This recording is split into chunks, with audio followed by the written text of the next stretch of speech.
En el caso de la República Dominicana, todo el mundo sabe que los fondos de la USAID se utilizaron para la fusión de la isla. Que de repente papá y mamá no, sino 2 hombres y 2 mujeres y el orgullo por aquí. El orgullo aquel. El orgullo aquel. Según se dice, le dijeron, mira, tú o renuncias o vamos a sacar todo esto a la luz pública. ¿Sabes qué pasó? Es que el mundo tiene una tragedia, Neudi. Este es un mundo de apariencias, de poses, de simulación. Esto es un mundo de mentira, la cultura de los pueblos. Pero intentó hacerlo. Pero no puede. Intentaron hacerlo, pero fue. Pero no escucha. puede. Janel Ferreras en Impolíticamente Correcto, y con él vamos a tener una conversación de poder.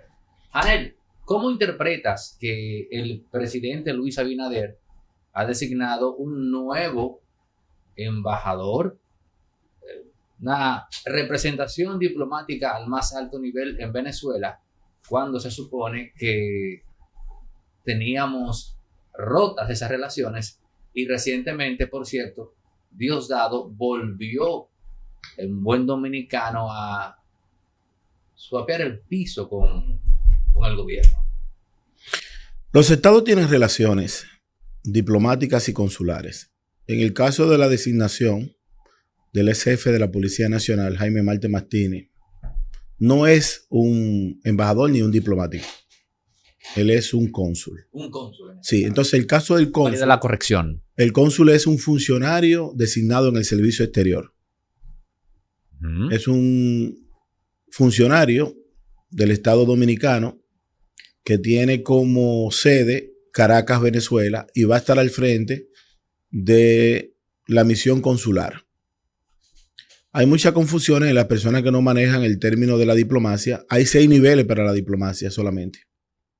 Embajador, ministro consejero, consejero, primer secretario, segundo secretario y tercer secretario. Canciller no entra en ese rango. Sí, regularmente sí, porque el canciller es embajador. Regularmente tiene la categoría de embajador y es un diplomático. Date cuenta que la nueva designación del gobierno del presidente Luis Abinader, los viceministros de Relaciones Exteriores son embajadores. Y al ser embajadores, entonces entran en la categoría de diplomáticos. En el caso del cónsul, no. El cónsul es un funcionario designado en el servicio exterior. Muchas personas se han preguntado por qué el gobierno dominicano designa un cónsul cuando las relaciones entre República Dominicana y Venezuela están suspendidas. Las relaciones entre los estados nunca se rompen, se suspenden. Y se suspenden porque los periodos constitucionales no son permanentes. Ni siquiera en la época de las dictaduras. De hecho, los estados no mueren, se transforman. Se supone que no mueren. No mueren. Ningún estado muere, se transforma. Cambia de nombre, cambia de ideología, incluso cambia de territorio. Porque vemos en el caso de Israel, los que finalmente decidieron a partir de la Segunda Guerra Mundial con esa resolución de Naciones Unidas, no estaban dentro del territorio, fueron. Pero quizás en ese caso estaríamos propiamente hablando más del concepto de nación. Claro, pero lo que te quiero decir, claro, pero Venezuela es una nación. Independientemente de que sea un estado y un país, es una nación. Y está muy bien definida cuáles son las diferencias entre país, nación y estado. Ahora bien, ¿por qué la República Dominicana establece un cónsul en Venezuela? Esa es la pregunta. Sencillo. Todo parece que en el Master Plan del Caribe, de las cosas que no vemos, hay una definición en Venezuela que no debe de pasar el 24 de diciembre de este año. Mucha gente se ha preguntado, ¿qué ha pasado con el pronóstico de los 90 días de la caída de Maduro con la llegada de Trump? Sencillo. Los archivos de la USAID. Esa tardanza que hay entre la llegada de Donald Trump y la caída de Maduro es la USAID. Porque la USAID le dio a entender al presidente de Estados Unidos que los fondos de esa agencia para la cooperación, específicamente en la mayoría de esas áreas vulnerables, no se utilizaban para las cosas que estaban contempladas. En el caso de la República Dominicana, todo el mundo sabe que los fondos de la USAID se utilizaron para la fusión de la isla, para el levantamiento de frontera y para la agenda de la destrucción de la propia religión y el dogma dominicano. Que de repente papá y mamá no, sino 2 hombres y 2 mujeres y el orgullo por aquí. El orgullo aquel. El orgullo aquel. Y no hay problema con eso, pero tomar fondos de Estados Unidos para difundir algo contrario a la naturaleza del pueblo dominicano, yo pienso que no era justo. Pero algo en el caso contrario, de Venezuela, algo contrario a la naturaleza humana. Sí, pero hay estados que son un poquito más permisivos. Por eso en Occidente nosotros tenemos la tragedia que nos hemos separado del Génesis. Yo siempre hablo, Aneudi, en la mayoría de mis relatos, del componente histórico y no es fortuito. Si tú quieres hablar de dominicanidad, tú tienes que hablar de esto. De bandera, de constitución, del Génesis, de Duarte, del escudo, de la bandera, hasta del himno, que finalmente es Trujillo con la ley 700 en el año 1937 que le da carácter oficial al pabellón dominicano. Pero ¿qué hay en Venezuela? En Venezuela hay unos fondos utilizados para la corrupción política de la oposición. Y Trump estaba entonces entre 2 aguas. Entre un supuesto cártel de los soles, nosotros no somos fiscales ni jueces para definir eso, y a pesar de que Estados Unidos tiene una orden de captura del distrito, del departamento de la ciudad de Nueva York de justicia en contra de figuras importantes del gobierno de Venezuela, pero la realidad es que también algunas figuras importantes de la oposición venezolana tomaron esos fondos de la USAID para darse la buena vida en la Florida, en Punta Cana y en España. Y a Trump parece que no le gustó. Además de una matriz de opinión que, si la memoria no nos falla, en la República Dominicana había un segmento importante de comunicadores charlatanes que tomaron cuarto soterrado, que no se pueden demostrar, que decían, anoten este nombre, impolíticamente correcto, anoten este nombre, Kamala Harris, Barre. Usted sabía que no iba a ganar. Usted sabía que Biden no era competencia, pero querían hacer un simulacro con los fondos de la USAID, haciendo aparentar como si la percepción en América Latina iba a definir la voluntad de votación del pueblo norteamericano. Es interesante que tú mencionas Florida, Punta Cana y España, porque entonces, por primera vez, una región X de República Dominicana no está sola bailando en algo. Y esto no es estrictamente por la región que ya mencionamos, sino vamos a recordar, y no sé si tienes el dato, pero aquí teníamos una región en el país que despachaba los temas del señor Escobar, por decir, ¿no?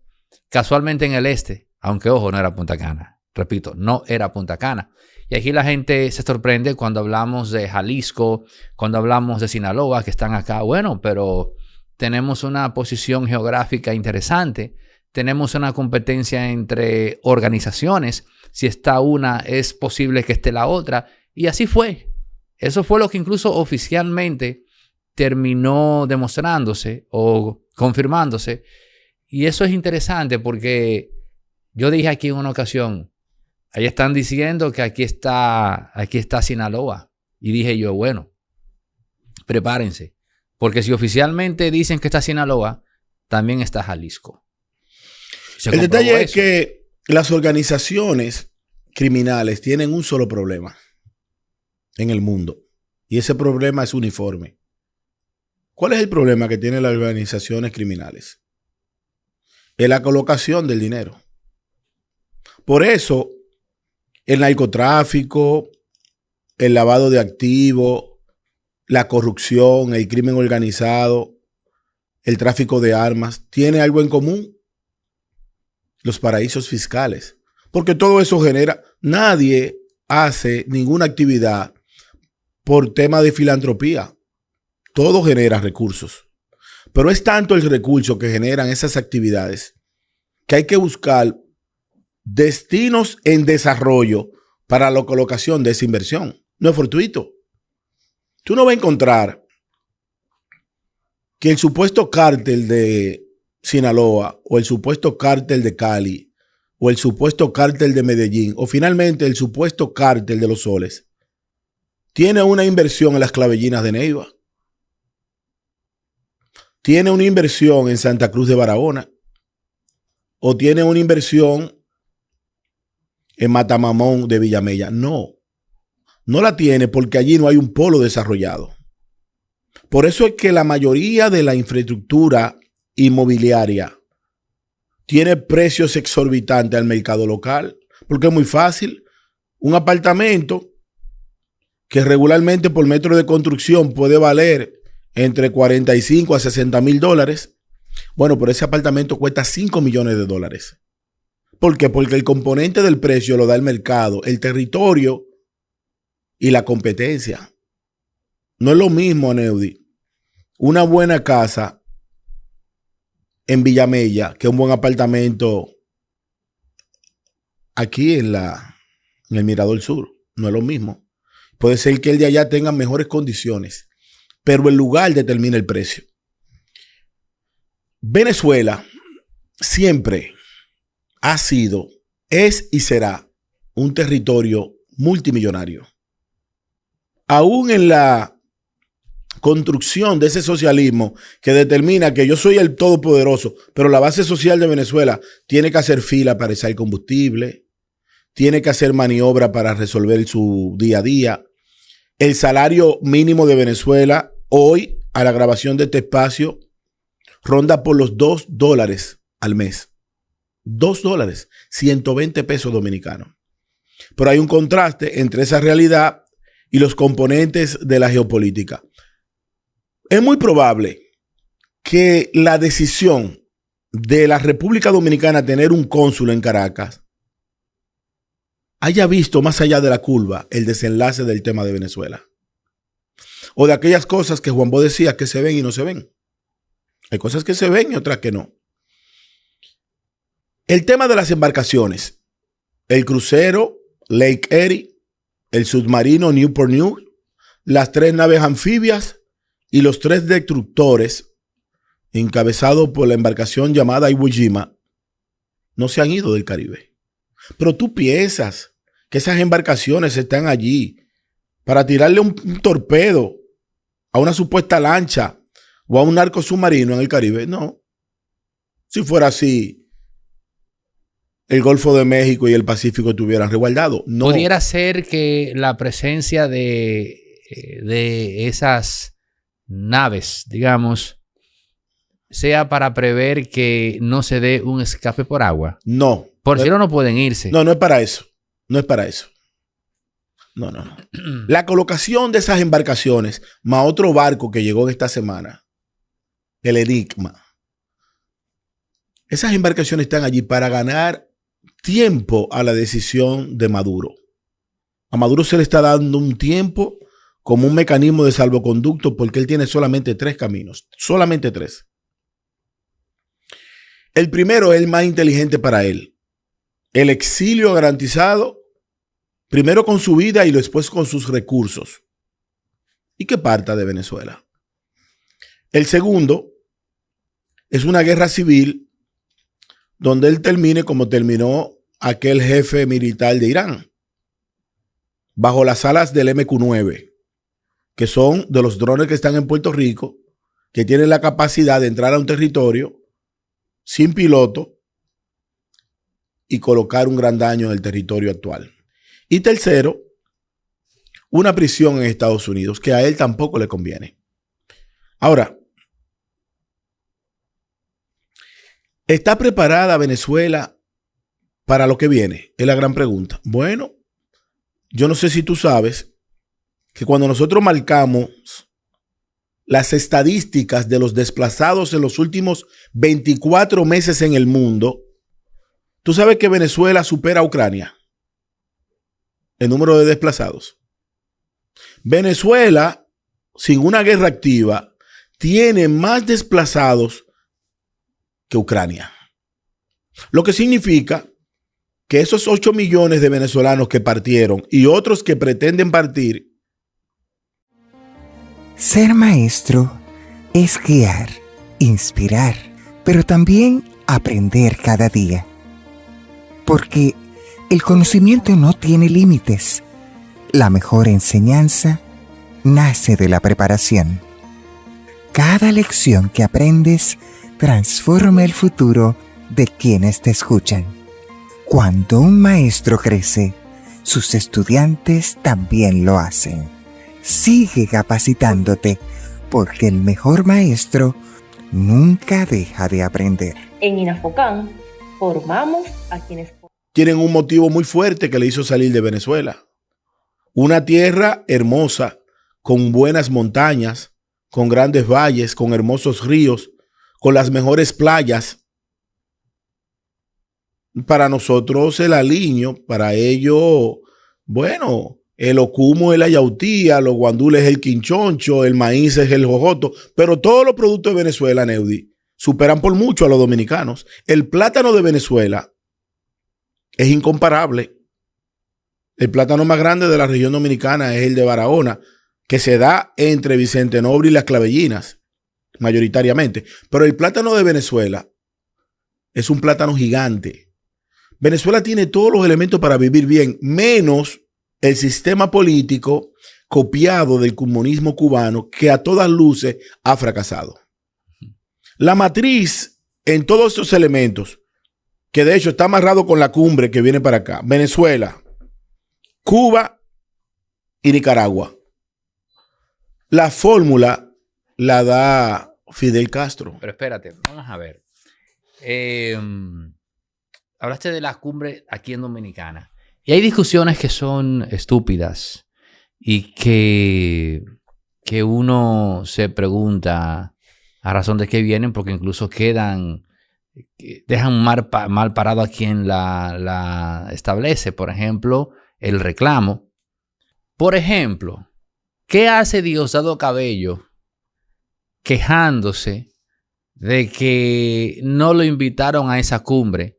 Cuando él sabe, me refiero a Nicolás Maduro, evidentemente, cuando él sabe que Nicolás Maduro no puede salir de Venezuela a República Dominicana sin que eso implique una detención.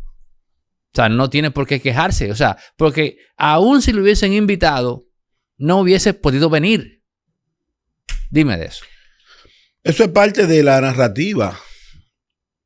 Recuerda que no es tan importante lo que se ve. También es importante lo que no se ve. Eso es una justificación para victimizarse. ¿Qué tiempo tiene el socialismo que llegó a Venezuela? 20 y tantos años. 25 años. 1999, 2025, 26 años prácticamente. ¿Tú habías escuchado alguna vez que el gobierno de Venezuela quemara 2 avionetas en una pista clandestina de aterrizaje? Bueno, ahora, en el día de esta grabación, Venezuela le informa al mundo que ha quemado 2 aeronaves bimotor que se dedicaban supuestamente al tráfico de sustancias. ¿Pero por qué Venezuela hace eso? Porque Venezuela le está respondiendo mediáticamente a Estados Unidos y a ese componente bélico del Caribe, porque el mundo anda por ahí. Es que el mundo tiene una tragedia, Neudi. Este es un mundo de apariencias, de poses, de simulación. Esto es un mundo de mentira. ¿Era necesario que República Dominicana no invitara a Venezuela, Nicaragua y Cuba? Pero que cuando la gente habla de República Dominicana, la gente pierde de foco cuál es el comportamiento en la geopolítica global. El mundo tiene 2 tipos de diplomacia solamente 2. La diplomacia per se, que la ejerce el estado de poder, y la diplomacia diferida, que la ejercemos todos. Diferida. Claro. Defíneme eso. La diplomacia diferida es una diplomacia que establece el imperio al cual tú obedeces. ¿A qué bloque nosotros estamos alineados? Hay 2 grandes bloques en el mundo que se sobreponen a la ONU. La ONU nace a partir de la Segunda Guerra Mundial con el objetivo de pacificar el mundo, con el objetivo de luchar contra la desigualdad del hombre y con el objetivo de mantener las naciones equilibradas. Hoy, si hacemos un análisis profundo del rol de Naciones Unidas respecto a la humanidad, las Naciones Unidas ha fracasado. Porque hoy el mundo tiene más guerras, hoy el hombre es más desigual y hoy las naciones no tienen árbitro. Hay dos instituciones en el mundo que se han levantado y que se sobreponen a la ONU. ¿Cuáles son? El G7, compuesto por Estados Unidos y Canadá en América, por Japón en Asia, por Alemania, Reino Unido, Italia y Francia en Europa. Ese es el G7. Pero ¿cuáles son los BRIC? En primera etapa, Brasil, Rusia, India y China, un año después de su creación, Sudáfrica, y ahora entran otros estados: Etiopía, Egipto, Irán, Emiratos Árabes, Arabia Saudí. Pero hay un detalle, Aneudi. Ya la ONU no manda ni en el G7 ni en el BRIC. Eso es interesante. Entonces, te voy a hacer un ejercicio sencillo para que la gente de los Minas, de Guachupita, del Naco, de Jimaní, me entiendan. ¿A qué país pertenece República Dominicana? Al G7. Nosotros estamos alineados con el G7. Pero los países que no están invitados, ¿a qué país pertenecen? Los países que no fueron invitados pertenecen en primera etapa a los BRIC. Ahí están alineados Nicaragua, Cuba y Venezuela. Pero hay dos estados que decidieron, por un tema de empatía global, por un tema de solidaridad, por un tema de espíritu de cuerpo, decidieron no asistir a la cumbre. ¿Cuáles son? Colombia y México. Pero tanto el presidente Petro como la presidenta Claudia están más alineados a los BRIC que al G7. Entonces, está clara. La cumbre de las Américas está infectada por la división de los dos bloques del mundo. El G7 y los BRIC. Los 5 países que no vienen. 3 porque no lo invitaron. Y 2 por solidaridad son parte de los BRIC. Si no lo entienden, ahora mira, averigüen la intención. Espera, porque tú mencionaste algo muy interesante. Dijiste que la ONU ya no manda. Dijiste que hay un G7, que hay un BRICS. Y hay quienes ven esto como un escenario problemático. Gente, por ejemplo, como el propio Yuval Harari, que es una voz muy influyente en el mundo, si no es la que más, que señala que esto es un problema. Porque ya el mundo carece entonces de, si se quiere, una especie de árbitro ante el cual dirimir las situaciones. Primeramente, habría que ver hasta qué punto, en efecto, la ONU llegó a hacer eso. Ahora, eso que se ve como un problema, si lo analizamos como lo que entiendo que es, simplemente una realidad histórica que tenemos que reconocer y comenzar a lidiar con ella, en vez de invertir minutos y horas lamentando o reflexionando a razón de que la ONU perdió su poder, cuando me parece a mí que esa era la conclusión lógica. Pero porque no es verdad, perdona, Janel, no es verdad que si el BRICS va en ascenso y se detecta que la ONU es un mecanismo que puede frenar ese ascenso, no es verdad que estos elementos se van a contener con eso. O sea, la razón por la cual se da eso que tú has citado muy acertadamente es porque precisamente ese bloque sabe que la ONU está parcializada. Pero la ONU no es que esté parcializada. El detalle es que la ONU... intermitente. Sí, pero que la ONU sacó de plano el lineamiento político y se dejó penetrar por el lineamiento del poder. Y el poder per se, el poder sin ética es un huracán categoría 20. Tú sabes que aquí en la República Dominicana en los últimos años hay personas que porque tienen la capacidad de intervenir tu teléfono piensan que son el dueño de tu vida. Y esa exclusividad que tienen de un poder temporal que da ese mandato establecido por la votación. Aquí hay gente que entiende que porque tienen la capacidad de escuchar todo lo que tú hablas por aquí, ya ellos tienen el control de tu vida y deciden sobre tu futuro y el de tu familia. Ahora bien, la ONU sigue siendo un organismo que lamentablemente perdió su razón de ser. Pero la ONU puede recuperarse, claro, pero no se va a recuperar porque la ONU no tiene facultad de decisión, ni siquiera en elementos tan insignificantes como el control territorial de un estado cuasi primitivo llamado Haití. Okay. Porque esa ONU fue que permitió el conflicto entre Rusia y Ucrania. Pero esa ONU fue que permitió el conflicto entre Israel y Hamas. Pero te voy a dar un dato. Recientemente ocurrió algo que reconfiguró drásticamente la ONU. ¿Sabes qué fue? Fue la salida del Foro Económico Mundial de forma abrupta y totalmente sorpresiva de Klaus Schwab. Klaus Schwab, que fundó el Foro Económico Mundial, había logrado incorporarse en la ONU, había logrado convertirse, literalmente hablando, en el mandamás de la ONU. Tú sabes que usualmente todo lo que se hace con la ONU se firma con un apéndice de fulano, de tal gobierno, tal organización adscrita a la ONU. La primera vez que tú viste la ONU adscrita a una agenda de una ONG, histórico esto, fue cuando se firmó el tema aquel de la Agenda 2030, en donde la gente piensa que eso es de la ONU. No, eso no es de la ONU. La ONU se adscribió a un plan que hizo un señor, un economista, un ingeniero llamado Klaus Schwab. O sea, la única vez que tuviste a la ONU firmando algo, ella adhiriéndose a, fue con ese señor. Por ahí está la tragedia de los estados como el de nosotros. Yo te voy a hacer una pregunta. Es que la ONU no puede realizar una arquitectura para romper de plano y raso la cultura de los pueblos. Pero intentó hacerlo. Pero no puede. Intentaron hacerlo, no puede, pero escucha, pero esa fue una buena noticia.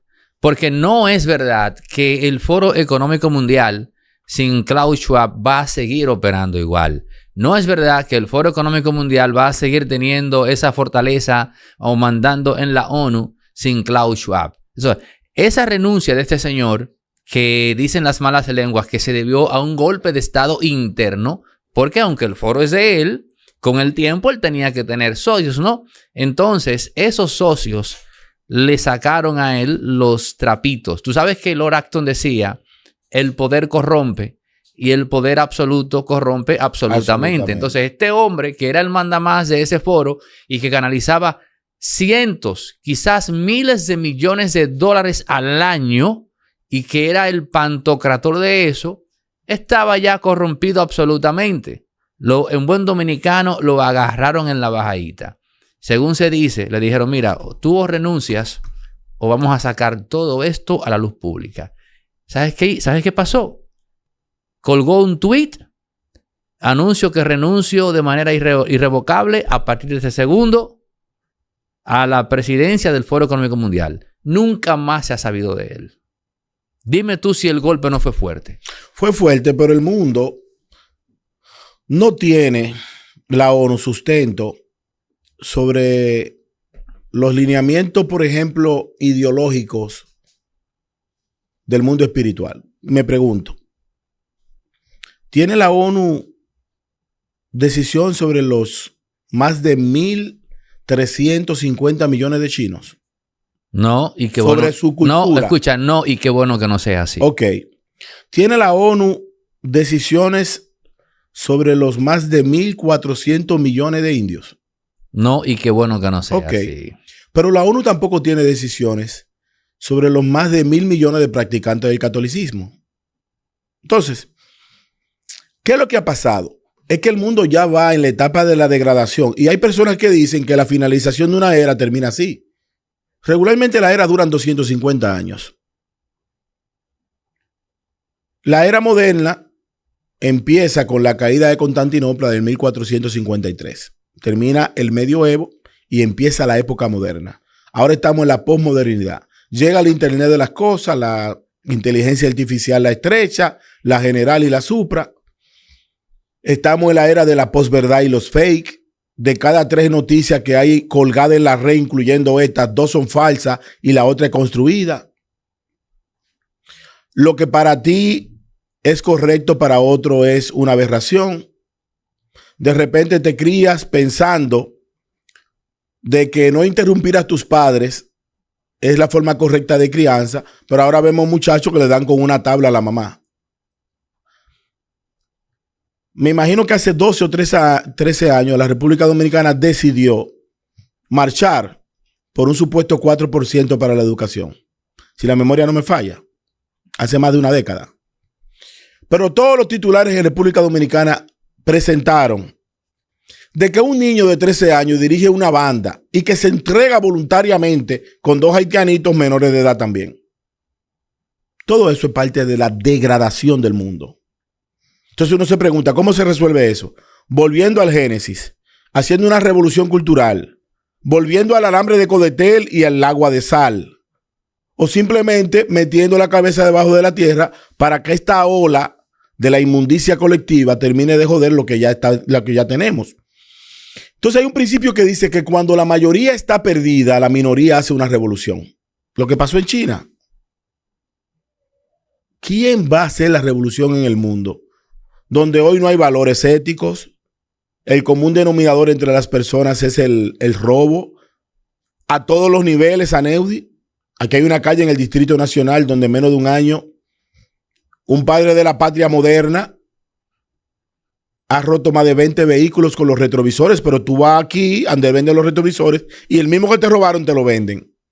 Y de repente otra persona se roba 2.000 millones de pesos o 3.000 y hace un pacto y lo devuelve. Pero ¿hasta dónde que vamos a llegar? Yo pienso que en cualquier momento el mundo o nuestra esfera de poder le va a pasar lo que le pasó al Titán. ¿Tú sabes lo que le ocurrió al Titán?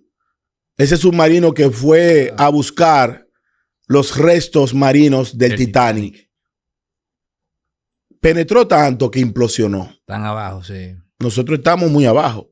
Yo no sé hasta qué punto vamos a implosionar, pero esto no se aguanta. Aquí tú paras en la calle una persona que te vende cualquier cosa y si te descuida te engaña. Si vas a un restaurante y pides algo en el menú, lo peor en el método de inventario West te lo venden. Si te paras en una guaguita anunciadora y compras 100 pesos de plátano, te dan rabiza. O sea, esto es un mundo donde todo el mundo anda buscando cómo engañarte.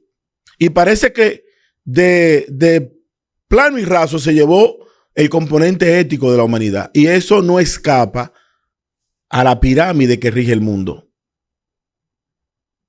¿Tú crees que Donald Trump confía en los líderes europeos? ¿O tú piensas que Xi Jinping confía en los líderes africanos, en el cual él tiene una incidencia por los puertos de profundo calado? Pero es más, ¿cuáles son los 4 principales líderes de la República Dominicana? Mencióname 4. Se supone que son el presidente y los 3 expresidentes. ¿Sí? ¿Cuáles son? Bueno, menciónamelo. No, Danilo Medina, Luis Abinader, presidente, Leonel Fernández e Hipólito. Te voy a hacer una pregunta sincera. ¿Tú piensas que entre ellos hay confianza? Bueno, pero lo dice la propia Biblia. Pero no es que lo diga la Biblia, es que nosotros tenemos una tragedia, Neudi. Y tiene que ver con el componente ético del hombre. Por eso la Biblia, amén a que creamos o no, hay mucha gente inteligente como tú que son ateos, porque la inteligencia... Pero, yo ateo, dices. No. Hay mucha gente como tú que la inteligencia lo ha hecho ateo. Porque, a mí fue al contrario. Porque la vanagloria del hombre en la sabiduría es la perdición del propio conocimiento. Hay gente que piensan que saben tanto que se distorsiona el origen de donde viene. A nosotros nos ha ido muy bien creyendo. A nosotros como sociedad, claro está. Pero ¿tú sabes cuál fue el primer elemento importante de la Biblia como libro dogmático en la civilización del hombre? Fue la correcta forma de vivir. Los 10 mandamientos, por ejemplo, ¿es una tabla de convivencia sana? No voy a robar, no voy a matar, no voy a esto, no voy a aquello. Voy a honrar a mi padre y a tu madre. Honraré a Dios por encima de todas las cosas. Es un tema. Sería bueno como... yo lo voy a buscar ahora esos 10 y vamos a citarlo uno por uno. Exacto. Y enfoca esos 10 Para algo mandamientos. bueno tiene que servir Google. Pero enfoca esos 10 mandamientos. O vete ahí a ChatGPT, que te lo da una vez. Por los 10 mandamientos. Entonces, el primer mandamiento, amarás a Dios sobre todas las cosas. El prójimo como a ti mismo. Honrarás a tu padre. Aquí vamos a ver aquí. Amarás a Dios sobre todas las cosas. No tomarás el nombre de Dios en vano. Santificarás las fiestas. Vamos por parte. Espérate, vamos por parte. El primero es honrarás a Dios sobre todas las cosas. ¿El segundo cuál es? Aquí dice el segundo. No tomarás el nombre de Dios en vano. Ok, un paréntesis para que continúe. Tú sabes que aquí, en la sociedad dominicana, hay un grupo de haitianos llamados rabacucus que han utilizado el nombre de Dios en vano y andan por ahí en la red haciéndose pasar por cristiano, tomando el Dios en vano para ridiculizar la fe. Pero continúa. Bueno, interesante. El número 3 es: no te harás imagen ni ninguna semejanza. Prohíbe la creación y adoración de ídolos o imágenes, buscando que la adoración se dirija a Dios en espíritu y verdad. Bueno, a Venezuela le cae mucho que la mayoría de las ciudades venezolanas en la entrada todas tienen un santo. Y aquí también, porque esa es parte de la herencia judeocristiana. Y en el caso de los vecinos se fueron mucho más allá, porque a los nombres de las deidades africanas le pusieron los cuadros de la península ibérica. Por eso toman a San Miguel Arcángel y para los haitianos es Believe el Cantoné. Y toman a Anaísa Piedantó para los africanos, es Santa Ana. Pero toman a Santa Clara de España y le ponen Metres y Lidantó. O sea, le fueron colocando sus nombres de sus diabluras de la sabana africana a todos los cuadros de la península ibérica. Pero continúa con los mandamientos. Bueno, está también el de acuérdate del día de reposo para santificarlo. Ok, vamos con el quinto: honra a tu padre y a tu madre. Perfecto, páralo ahí. El niño, que yo no sé cómo es que la prensa nacional, porque cuando esto pase, dice un poema, creo que de mi amigo Ángel Locual: cuando los años mueran y las fechas sean temas olvidados, historia olvidada. ¿Tú sabes cómo van a recordar la era en la cual tú y yo pertenecemos? Como la era de la chatarra y de la traición. Aquí hay titulares de medios importantes de comunicación que presentaron esta semana. Niño de 13 años que dirige una banda se entrega voluntariamente. Ese muchacho no se sabe ni bañar. Que se entrega voluntariamente. Eso se resuelve con un alambre de codetel y un poquito de agua de sal por una semana. Y volviendo al método antiguo. Es que la libertad de la democracia ha jodido el sistema. ¿Cómo tú me vas a decir a mí que un muchacho que nació en la época donde nosotros aprobamos el 4% para la educación, de que dirige una banda y que se entregó voluntariamente, pero ese muchacho no respeta, no a su madre, porque su madre dice en un video que él la amenazó que cuando estuviera durmiendo le iba a matar? Continúa. Bueno, y decirte también que yo no sé qué hay de malo en respetar al padre y la madre, te lo digo. Mira qué es lo que pasa, Janel. La gente no ve las cosas en la distancia.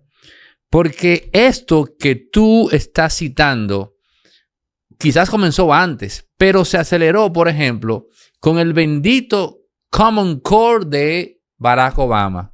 Exacto. Cuando a Barack Obama se le ocurrió decir o establecer que el niño podía aprender solo en la escuela y que el profesor no era más que un facilitador. Pero cuando a ti te dicen eso, que parece tan bonito, quizás de repente hasta poético, tú en vez de abrazarlo, en vez de plegarte, tienes que decir: espérate, wait a minute.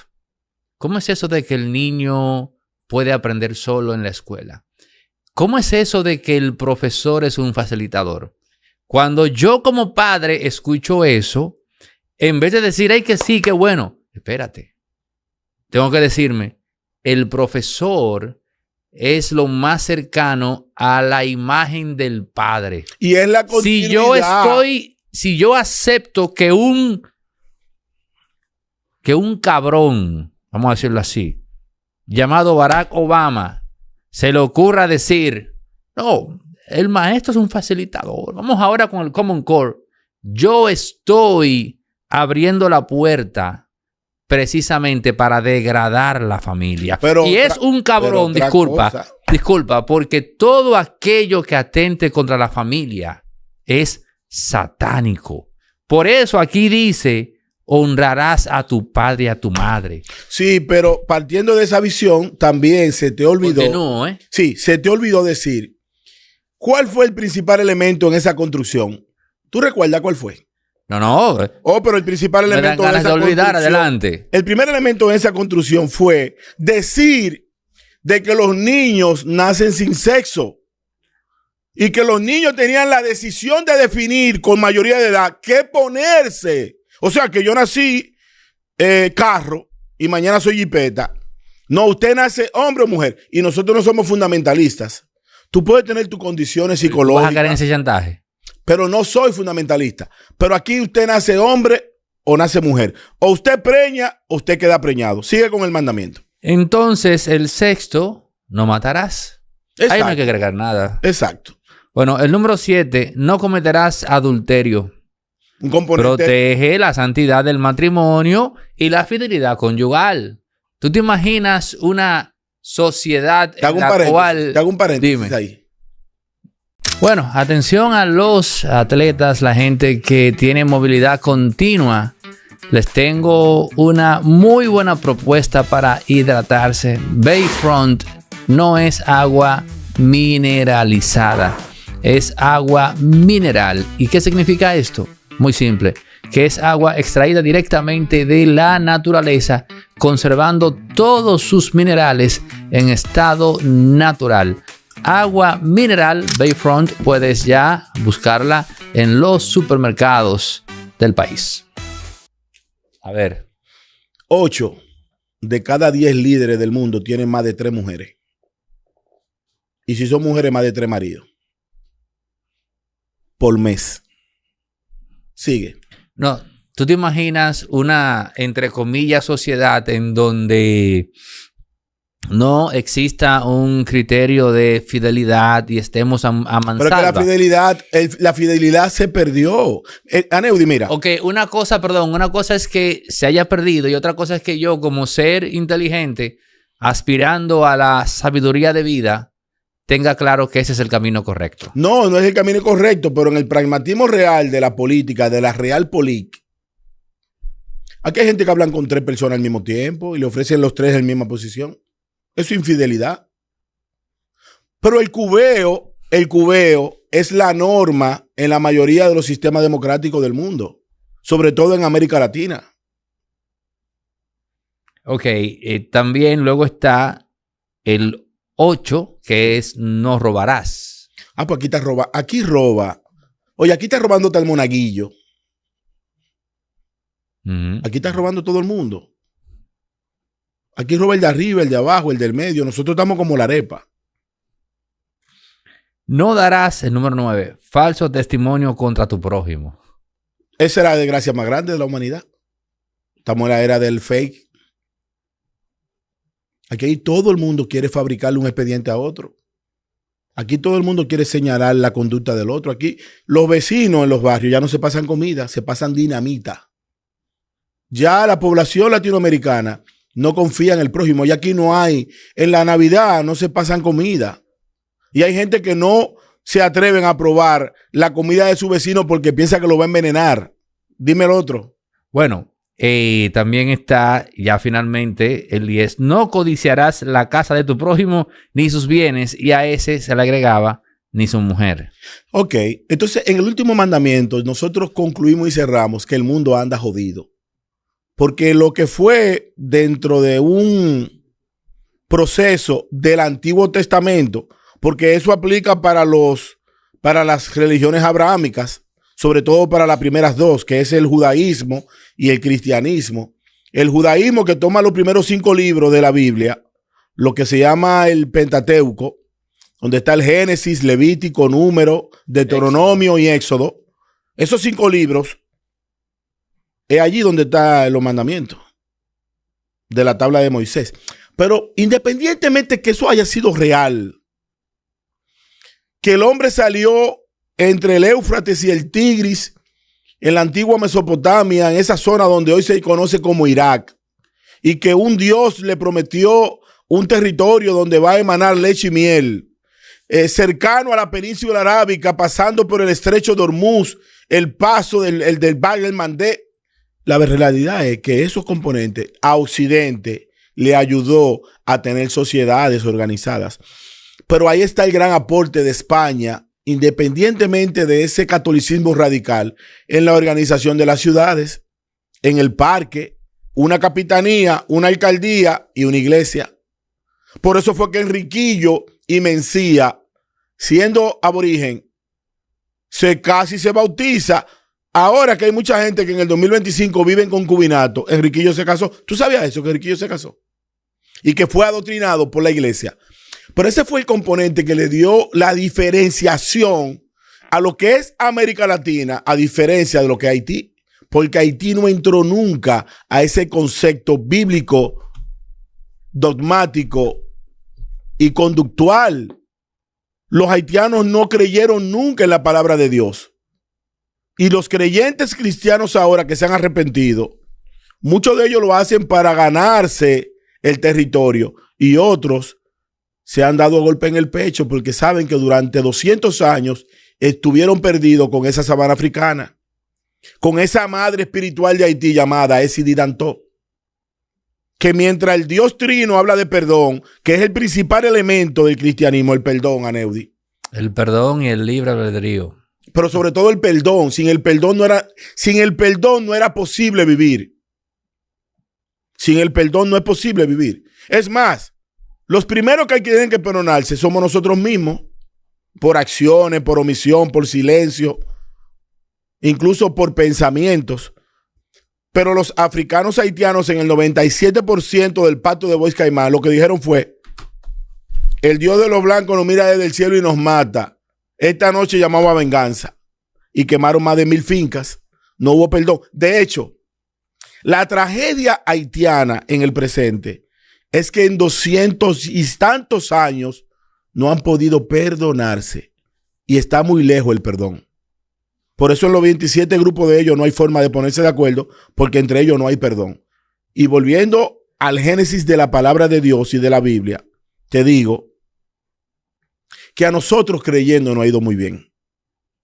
Pero Occidente se ha apartado de ese génesis.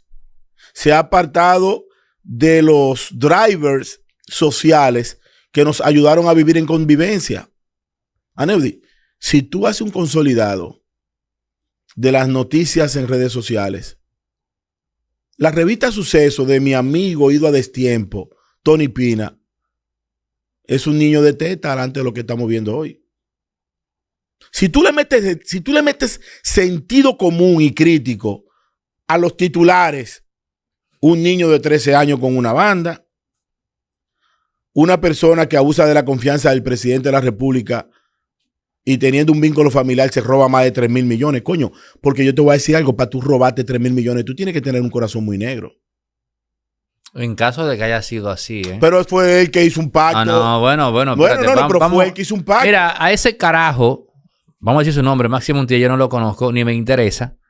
Ahora, yo pudiera pensar también que este carajo tenía un problema serio arriba, teniendo el aparato de justicia, o más bien el Ministerio Público, y él, siendo pragmático, prefirió salir de ese yugo. ¿Qué es lo que ustedes quieren?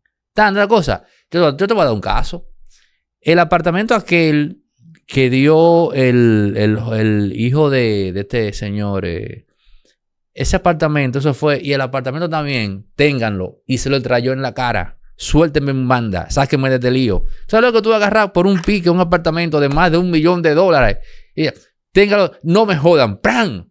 Viejo, pero independientemente de que sea real o no, lo más importante aquí es la narrativa. Es el ejemplo. Eso sí. Porque no importa que sea verdad o que sea mentira. Seattle y Toronto se fueron a una serie de 7 juegos. Tú puedes decir lo que tú quieras para ganar Toronto. Tú puedes soñar con que Seattle va a jugar la serie final con los Dodgers, pero la realidad fue que Toronto pasó. Así mismo pasa con los escándalos de corrupción. Yo quisiera dormir en esa habitación donde tú duermes, filosófica, de pensar de que eso es un acuerdo y que lo tenías harto y que no fueron 3,000 millones, sino 100 pesos que se robó. Pero para el ejemplo público... No estoy creyendo está bien, pero en la palabra tú dejas la brecha del Ministerio Público. Está Simple. bien, pero ok, pero independientemente de eso, tú dejas Son la seres brecha. humanos. Sí, pero tú dejas la brecha de... ¿Tú sabes qué dice la gente, Aneudi? ¿Tú sabes qué dice la gente después de ese caso? Yo no me voy a robar un salami.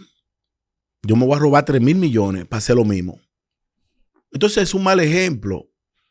Y dentro de ese saco te hablé de la banda de los 13 años. Te hablé del escándalo de corrupción de un cercano a una figura de poder. Pero también mete en este saco a un dueño de una discoteca que por la avaricia del negocio se le cae un techo encima, pero cuando los muertos están allí agonizando, él se preocupa por el inventario de las bebidas. Ahí mete a todo el mundo. Es que estamos jodidos. Es que el mundo tiene problemas. Es que la gente piensa... Sí, pero yo, perdona, debo interrumpirte porque en la escala de degradación moral, yo no creo que más abajo de Antonio Espaillat quede mucho. Yo creo que Antonio Espaillat es la definición de una persona que ha perdido su humanidad en el proceso de creación de riqueza y que esa pérdida de humanidad lo ha llevado a convertirse en un pozo sin fondo de cosas deleznables en cuanto a lo inhumano. Un pozo sin fondo de inhumanidad, si cabe. Sí, pero ese es el neologismo. concepto. Y en tu caso, que eres un gran analista, que hace opinión diaria, que tienes un medio muy importante, es una experiencia. Pero déjame decirte que hay muchas experiencias similares. Lo que pasa es el poder en América Latina, y digo América Latina para no salirme del radio de acción donde pernoto, en los países donde voy a trabajar, doy una conferencia, en América Latina, bajo muy raras excepciones, el poder ha sido una desgracia para el hombre. Es más, es muy difícil tú encontrar a una persona que adquiriendo poder se transforme para bien.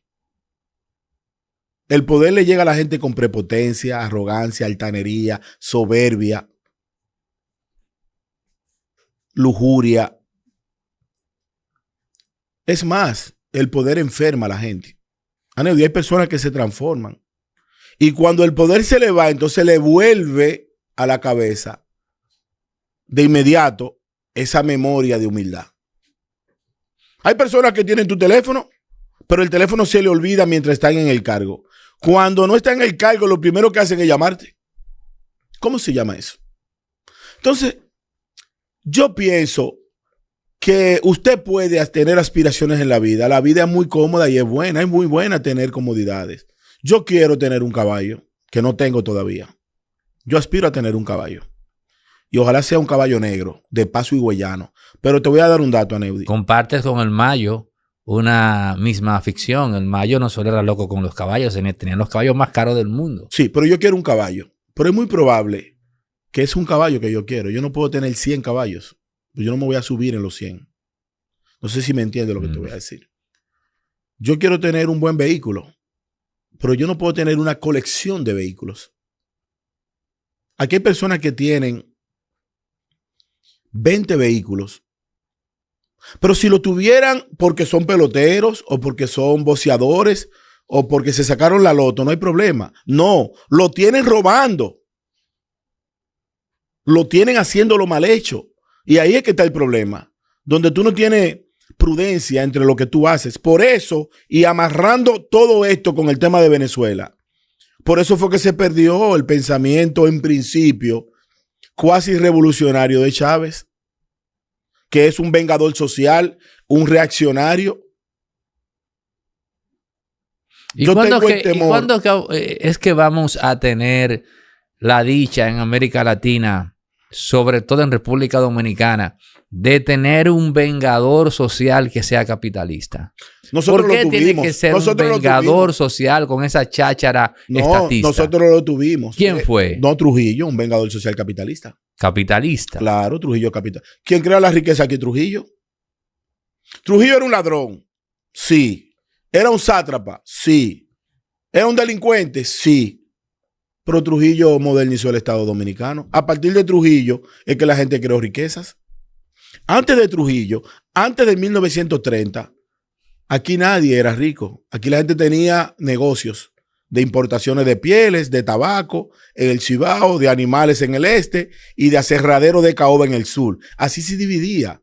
Y a partir del siglo XVII, mira, antes de la fecha más trágica que conoce el territorio español en Santo Domingo, que para mí es el día más triste de la humanidad. ¿Cuál fue? La devastación de Osorio. Ah, ok. Por esa misma vaina de esa Biblia luterana. Coño, ese fundamentalismo. Porque en los puertos de Montecristi, Puerto Plata, Vallajá y La Yaguana, encontraron esas Biblias luteranas. Porque el descubrimiento de América, Aneudi, coincidió con tres cosas muy difíciles al mismo tiempo. La expansión, la imprenta y las 95 tesis de Martín Lutero. Y mandan a despoblar lo que nosotros éramos. Este país era solamente 2 regiones en el este, 4 en el sur y 5 en el norte. Para la época del siglo XVII, principios, Santa Cruz del Ceibo y Salvaleón de Higüey en el este. Asua de Compostela, San Juan de la Maguana, Neiva y La Yaguana en el sur. La Vega Real, Santiago de los Caballeros, Montecristi, Puerto Plata y Vallajá en el norte. Pero déjame decirte que cuando mandan a despoblar todas esas ciudades, a partir de allí vinieron las desgracias con esa piratería del Caribe en la Tortuga.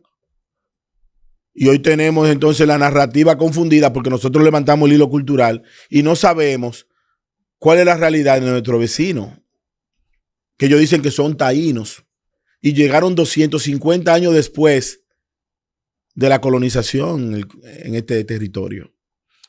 ¿Se terminará independizando Punta Cana del resto del país? No. ¿Ya tienen una independencia a nivel de cabildo?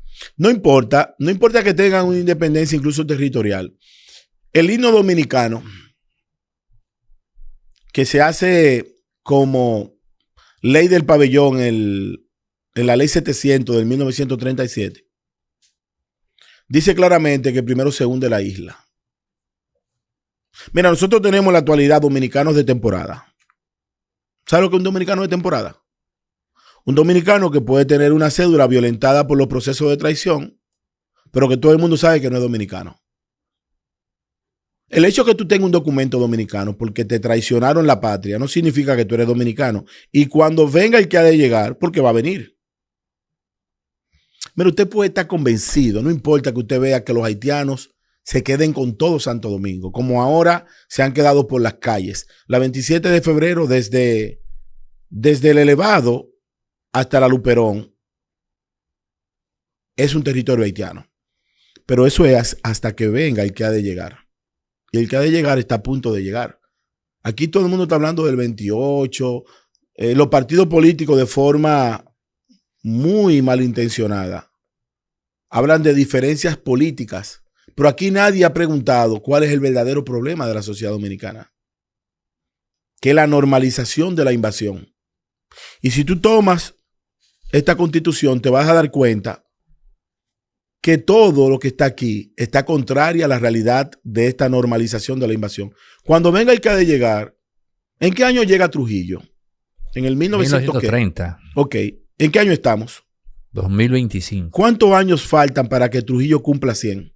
No, 5 añitos. Exactamente. Entonces, la sociedad dominicana cada 100 años tiene ciclos. En el 1865, la historia recoge como la restauración, que empieza en el 63, producto de la anexión a España en el 61-62. Pero ¿qué pasó aquí en el 1965? Le llaman la Revolución de Abril. Oh, qué coincidencia. Le llaman. Qué coincidencia. Pero en el 1844, ¿qué nosotros tuvimos? La independencia. Ok.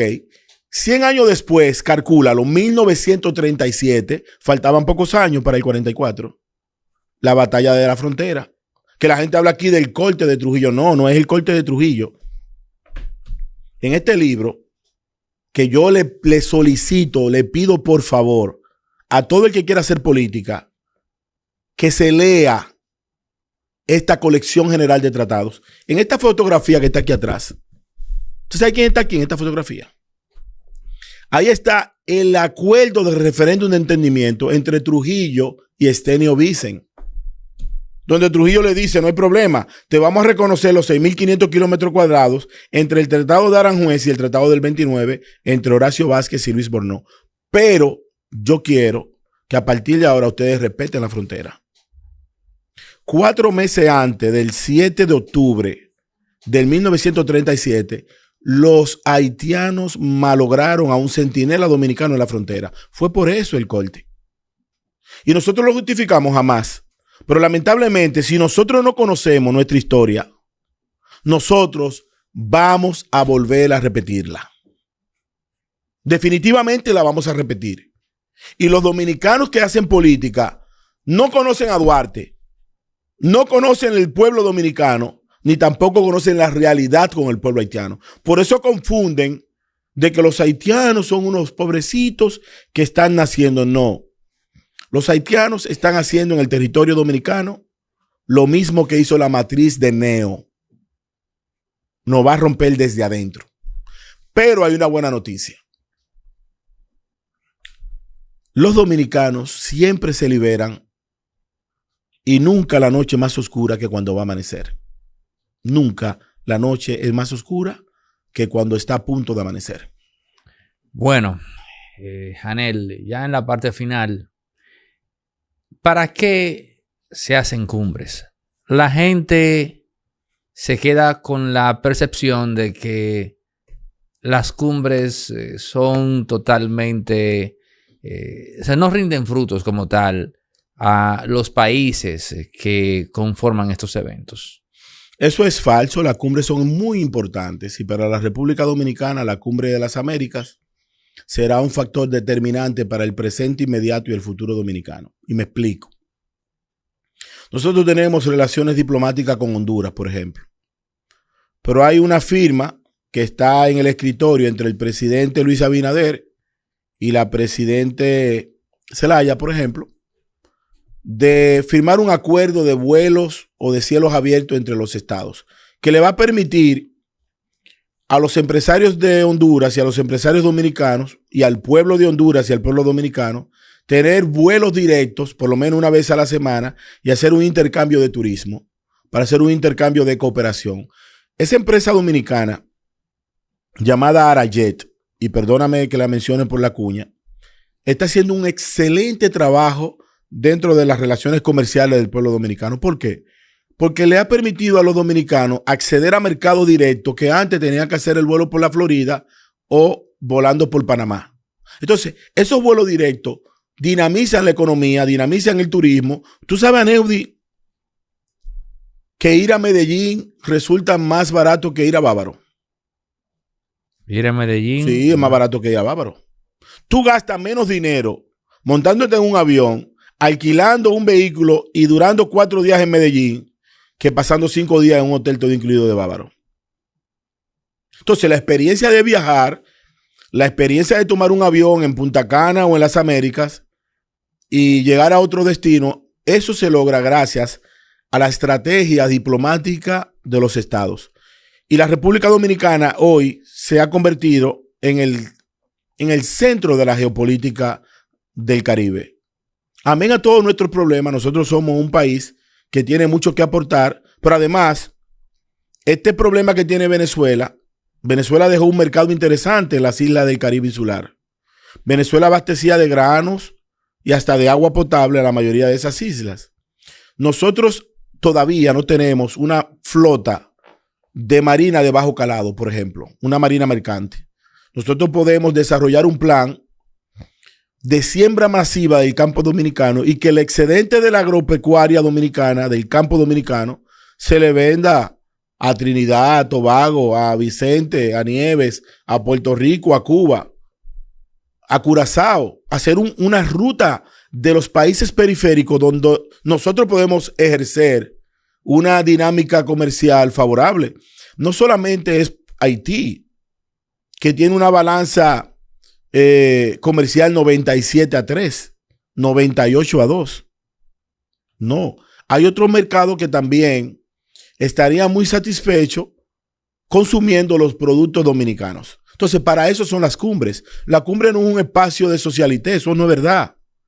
Y esa cumbre va a tener éxito, independientemente de que Colombia y México, por solidaridad con los países alineados a los BRICS, no vengan. No deja de tener éxito una cumbre donde la sociedad dominicana será el centro de atención del continente americano y de gran parte del mundo por aproximadamente 5 días.